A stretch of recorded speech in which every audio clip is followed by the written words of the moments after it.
The story was almost over even before it had fully begun. Shortly after dawn on Saturday, September 2nd, 1944, Lieutenant Junior Grade George Herbert Walker Bush, joined by two crewmates, took off from the USS San Jacinto to attack a radio tower on Chichijima. As they approached the target, the air was heavy with flak. The plane was hit. Smoke filled the cockpit. Flames raced across the wings.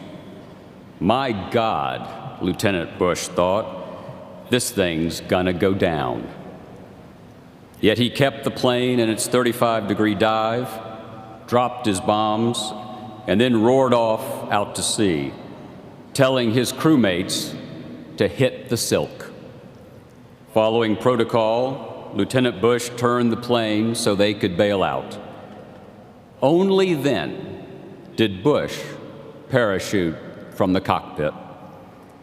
The wind propelled him backward, and he gashed his head on the tail of the plane as he flew through the sky. He plunged deep into the ocean, bobbed to the surface, and flopped onto a tiny raft. His head bleeding, his eyes burning, his mouth and throat raw from salt water. The future 41st President of the United States was alone. Sensing that his men had not made it, he was overcome. He felt the weight of responsibility as a nearly physical burden, and he wept. Then, at 4 minutes shy of noon, a submarine emerged to rescue the downed pilot. George Herbert Walker Bush was safe. The story, his story and ours, would go on by God's grace.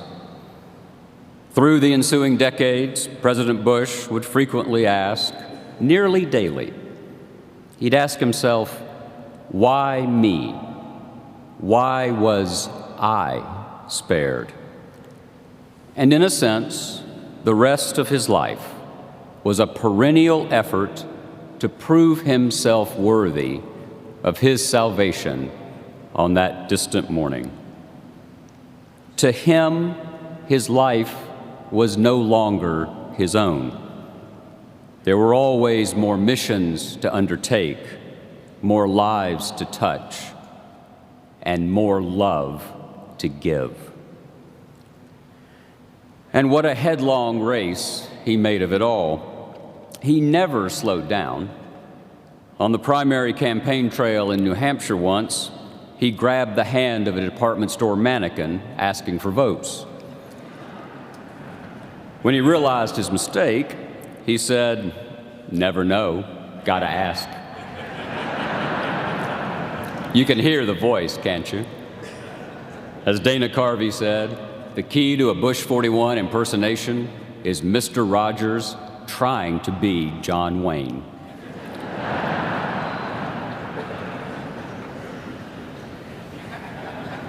George Herbert Walker Bush was America's last great soldier statesman, a 20th century founding father. He governed with virtues that most closely resemble those of Washington and of Adams, of TR and of FDR, of Truman and of Eisenhower, of men who believed in causes larger than themselves. 6'2", handsome, dominant in person, President Bush spoke with those big, strong hands, making fists to underscore points. A master of what Franklin Roosevelt called the science of human relationships. He believed that to whom much was given, much is expected. And because life gave him so much, he gave back again and again and again. He stood in the breach in the Cold War against totalitarianism. He stood in the breach in Washington against unthinking partisanship. He stood in the breach against tyranny and discrimination, and on his watch, a wall fell in Berlin. A dictator's aggression did not stand, and doors across America opened to those with disabilities. And in his personal life, he stood in the breach against heartbreak and hurt, always offering an outstretched hand, a warm word, a sympathetic tear. If you were down, he would rush to lift you up. And if you were soaring, he would rush to savor your success. Strong and gracious, comforting and charming, loving and loyal, he was our shield in danger's hour. Now, of course, there was ambition too, loads of that. To serve, he had to succeed. To preside, he had to prevail. Politics, he once admitted, isn't a pure undertaking. Not if you want to win, it's not.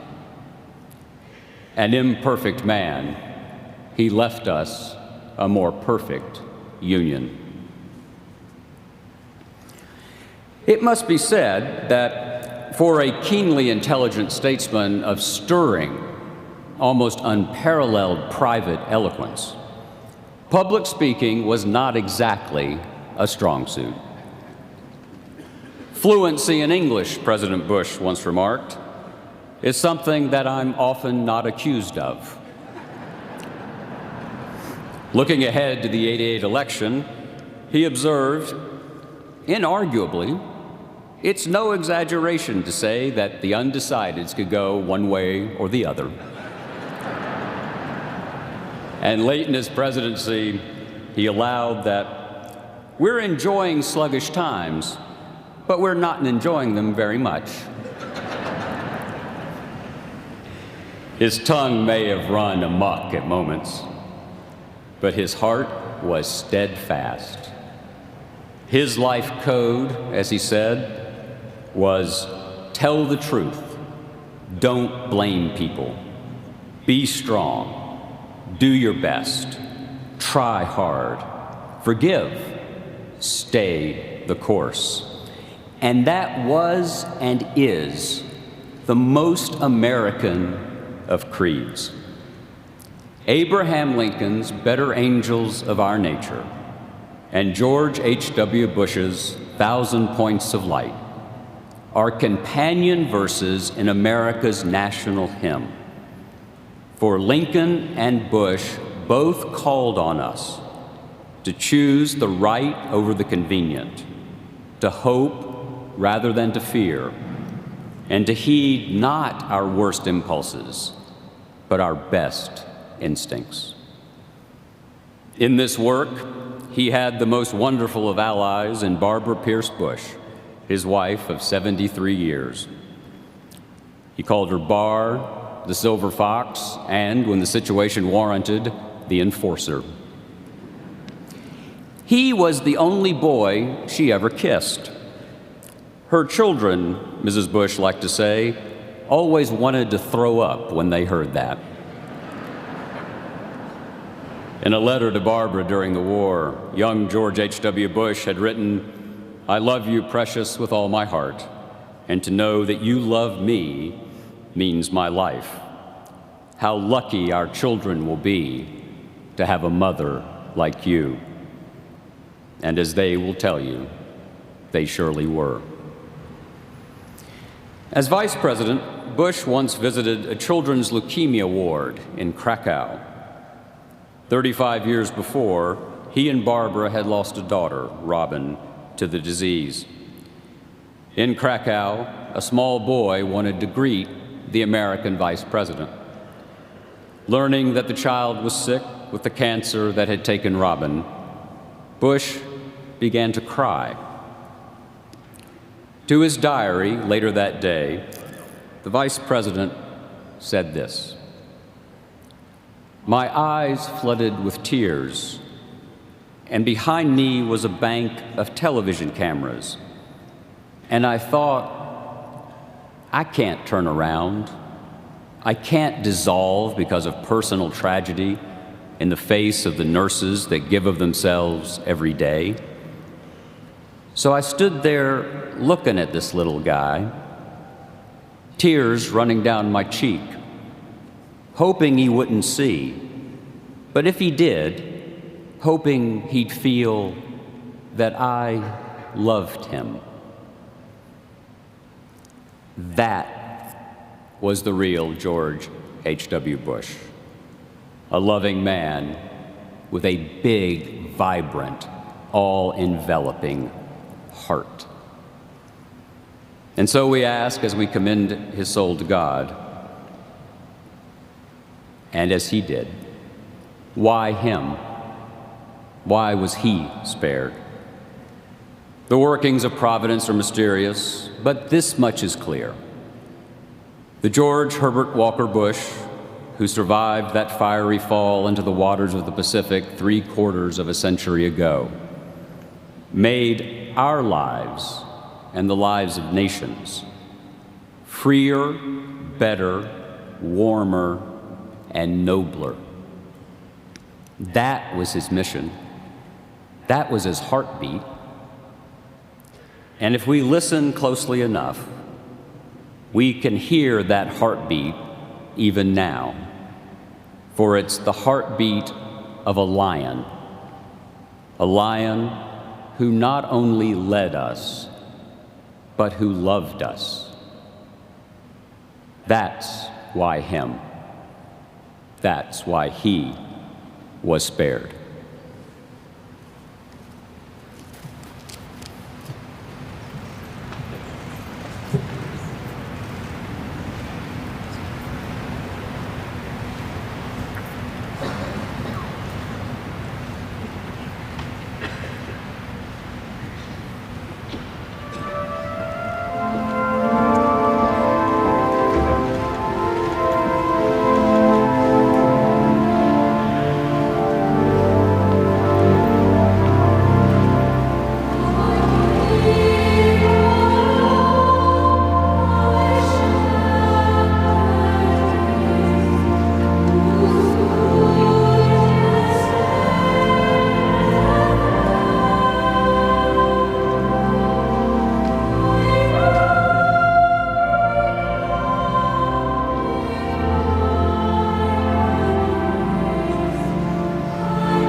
reading from Revelation to St. John.